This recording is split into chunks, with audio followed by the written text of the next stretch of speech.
Hello, Belvira here for another Belvira Quick Take. So I've talked about NFTs before, but I never really talked much about the underlying technology that allows them to work, which is referred to as the blockchain.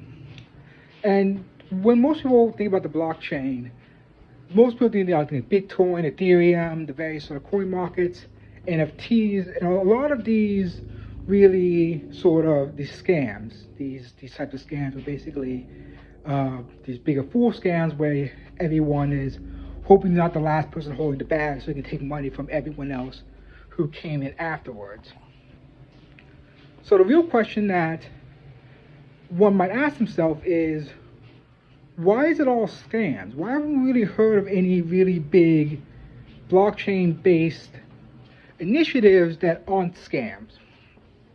And the big reason for this, from an engineering perspective, is really sort of thinking about what is the blockchain and what problems it was trying to accomplish. And mainly what it is that in engineering, there's sort of, when you write into a database, there are 4 different things you can do in a database, which is referred to as CRUD, which is create, read, update, and delete.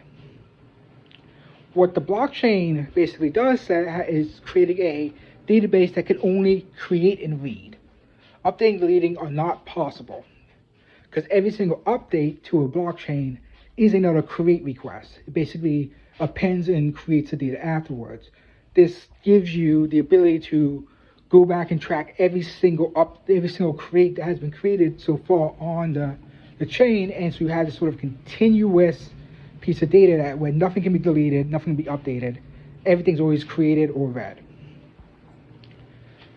And this sort of leads to a few different things. And one of the other sort of benefits that it has in theory is the fact that it takes a lot to do a create request. So create requests are incredibly slow.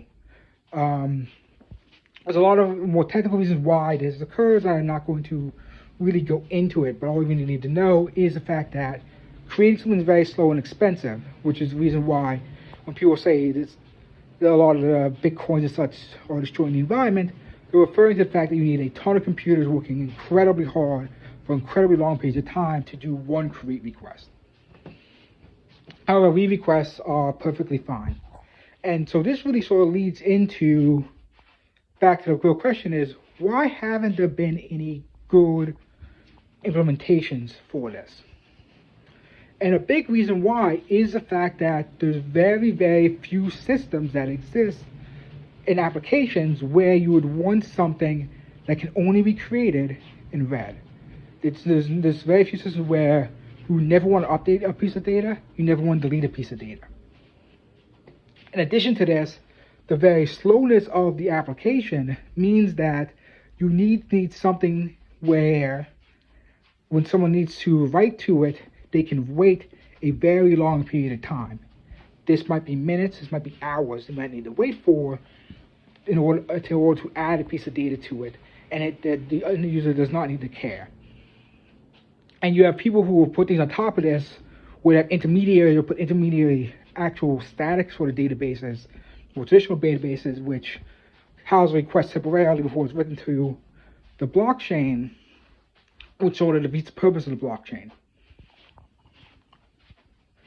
And that's really why there hasn't been any real non-scammy implementations of it, because the technology, as of right now, is a solution without a problem.